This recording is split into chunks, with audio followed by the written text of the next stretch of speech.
Welcome back, MEFB 2013 Manufacturing Processes class. So this is our first class for today. So we're going to talk about Unit 1, Introduction to Manufacturing. So let's look at what manufacturing is here. So manufacturing is derived from the word manufacturing, manus, which is hand, factus, which is made. So manufacturing means made by hand. Okay, so in a more detailed manner, or if I were to give you one mark, okay, and ask you to explain the word manufacturing. So basically, manufacturing is the conversion of raw materials to finished product. Raw materials, bahan mentah, ya. Raw materials can come in any form. We'll talk about it shortly. So manufacturing is the conversion of raw materials to finished products or useful products by the means of machines. So when you look at the developments on manufacturing, if manufacturing will involve several factors. Number one, the most important factor is material usage. So manufacturing is all about making a new product, and the new product involves material. So your material selection is very important. Number two, the use of machine tools. Yeah, so what kind of machine tools is used to manufacture the product? So the selection of machine tools is also very important. Number three, computer aided design and computer aided manufacturing. So in a more advanced area, yeah, in a more advanced manufacturing company, you would see the application of computer aided design, computer aided manufacturing, where you use automated lathe, automated drilling, or automated milling, yeah, a computer aided milling, computer aided lathe, and so on and so forth. So it comes with a much more advanced technology. Then you have robotics, yeah. So that's the final stage, robotics, the use of robots to run a production. So we don't have that technology in advancement in Malaysia yet.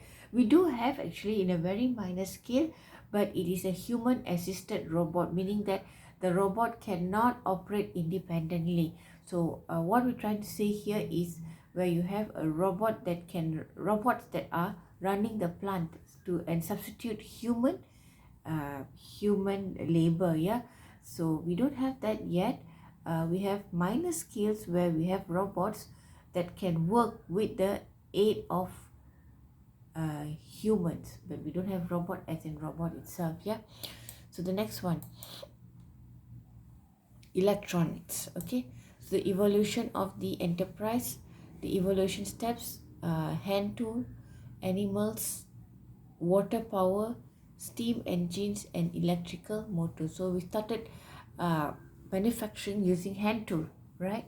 So initially, if you look at the initial early stages, they start making things or start making products using hand tools.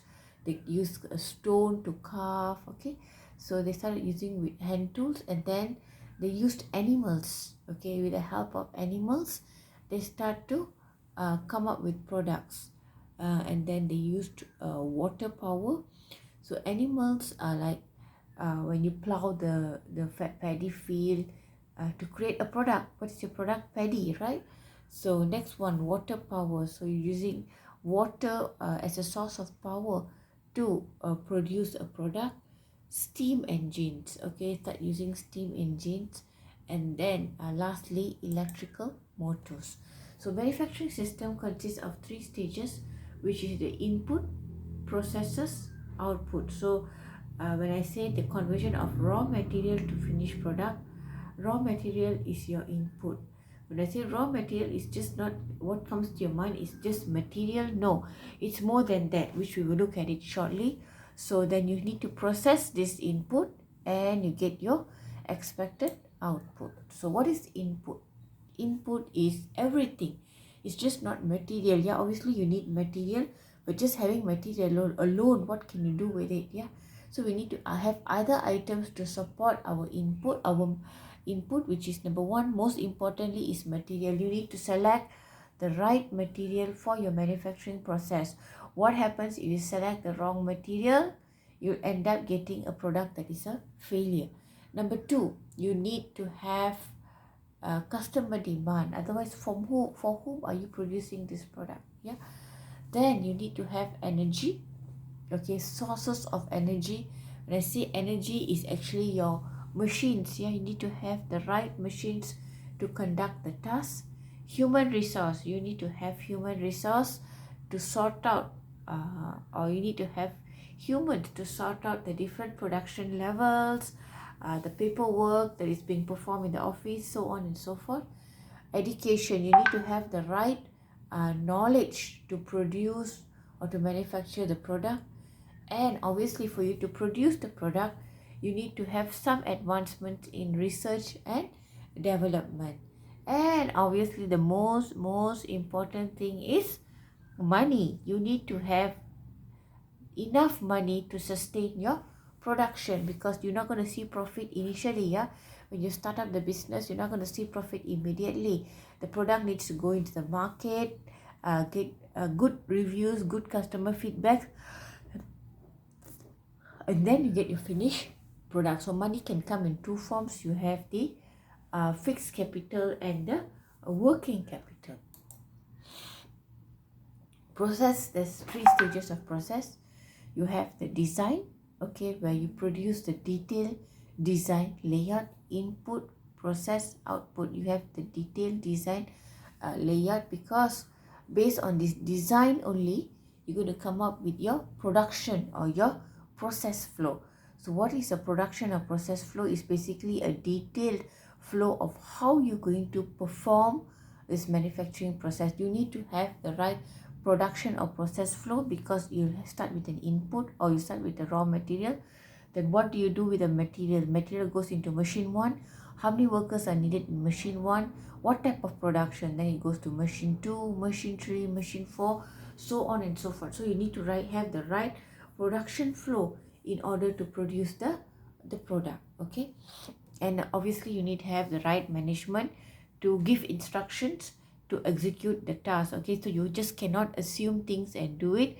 You need to have a set of management that has outlined the process flow very well, and you have like a step by step on how to conduct the task until you obtain the finished product.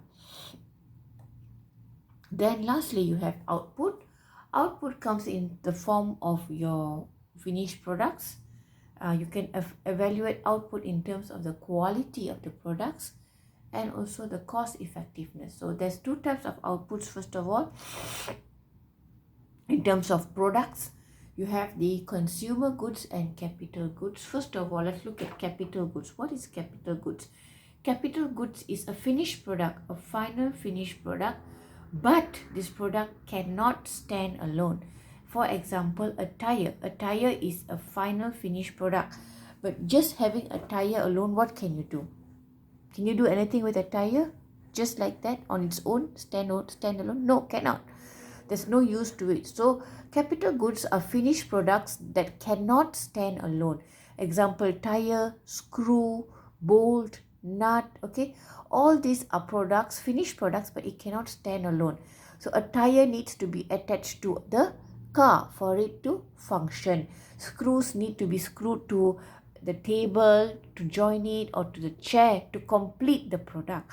So capital goods are finished products used to complete an existing product. And what is that existing product called? Consumer goods. So consumer goods are the final finished products that arrive to a customer. Obviously, you need to monitor quality of the product. There's no point in producing a product when the quality is low. So you need to maintain a certain standards for quality, which will be tackled in the later chapters. Yeah, and obviously cost effectiveness. Yeah, so your production has to be cost effective. There's no point in spending a lot of money coming up with a very very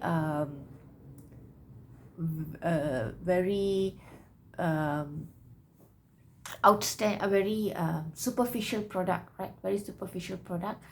but the cost is too high that people will think twice to purchase it. Yeah, so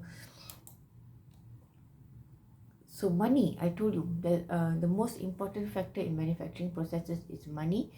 So money comes in two forms. You have the working capital, which is the money for employees, and you have fixed capital. Working capital is a continuous expenditure. Example would be the salary to pay employees is a working capital. It's a continuous cost incurred throughout the production or throughout the manufacturing existence. Secondly is utility bills. You need to keep paying your utility bills. Yeah, so that is a working capital. You need to service your equipments every 3 months or every 6 months. That's a working capital. Then you have something else called fixed capital. What is a fixed capital? Fixed capital is a fixed cost incurred. That means a one-time cost. So example is when you purchase machines, it's a one-time cost. Once you purchase it, the machines are going to be there for you for the next, say, 10-15 years.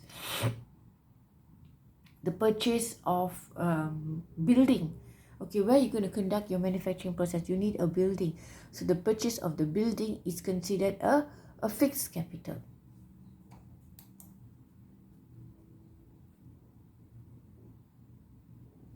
Okay, so what was energy again? If you remember in the section of input, I said one of the factors are energy.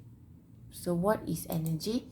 Energy is electricity to run the machines, compressed air to run the pneumatic systems and clean the machines, steam to run the turbines and utilize in produce of polystyrene, and gas to use it in furnace, welding operations and boilers. Okay, so what is a design? I told you design, you need a detailed design. Okay, so you need to tell the workers what kind of design are you looking at, and based on the design of the product, then you come up with a detailed process flow of how you're going to produce the product. So stage the product raw material, you send it to station 1. In station 1, what are you going to do? You're going to do cutting. How many workers do you need? 2 workers. And what kind of tools, hand tools, are you going to use? For machine 1, the product goes to machine 2. So what happens in machine 2? How many workers is needed? Say you need to do a grinding process, and then what is the outcome? So then goes to machine 3, so on and so forth until you get the finished product. So again, there are 3 stages in manufacturing processes. There's a 3 stages to produce a product, which is input, processes and output.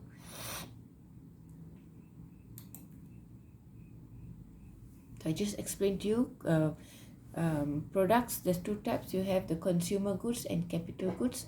So consumer goods are the direct goods that arrive to you, customers. Capital goods are products used to make other consumer goods. Okay, the classification of basic manufacturing processes. Manufacturing processes, there's 3 types of classification. You have the mass production, you have the moderate production, and you have the job lot production. So what is mass production, moderate production and job lot production? So mass production is production in large scale, okay, more than 10,000 parts per year. So normally large production will involve non-flexible machine. That means the machine can only produce one type of product using one jig and one fixture. What is a jig and fixture? It is your mold. Okay, so you can only produce one jig and one fixture using one jig and one fixture. So it is your mold, acuan. Okay, so then you have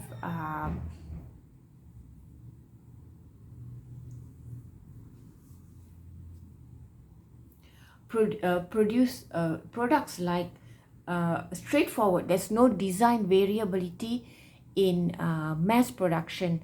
So you produce one product that is of a standard design. For example, you produce screws. Do you see design variation in screws? Only the screw thread varies, but the screw itself has a standard design. Yeah, screws, nuts, bolts, um,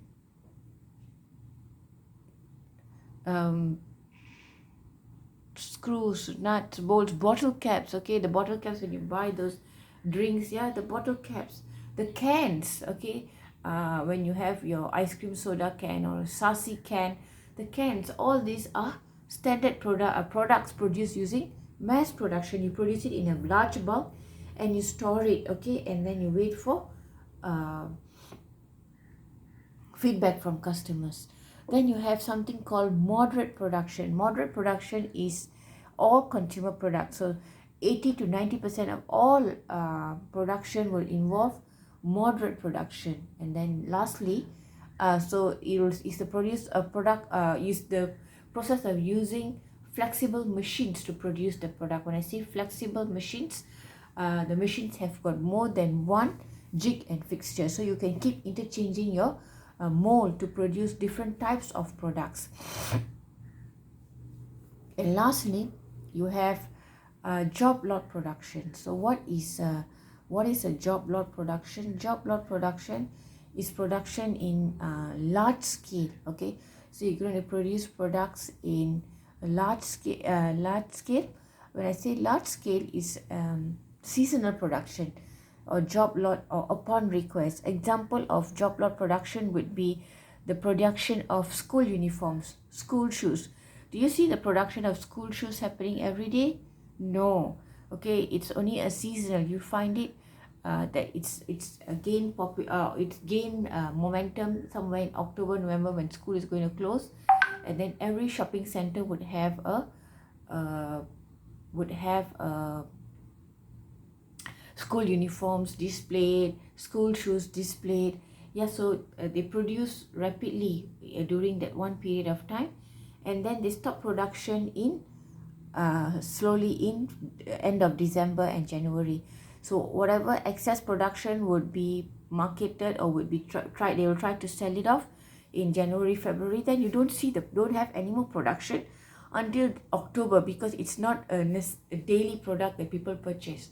Same thing goes to in the manufacturing of an aeroplane. You don't manufacture an aeroplane every day. If you go to the if you go to Proton, they are manufactured every day because cars are considered consumer goods. Okay, so production rate is high, whereas aeroplanes you don't produce every day. It may be a seasonal production where you only produce once in 5 years when there's a request. So you gather expertise, gather machines, you start manufacturing the product, and finally you get the final product. Is used, is given back to the person or the company that ordered it. Normally Boeing is the one that manufactures these aeroplanes. So once the product is produced, the aeroplane is produced, people disassemble and they go back to their origin. So that is mass, moderate and job lot production. We stop here for now. Thank you very much, class.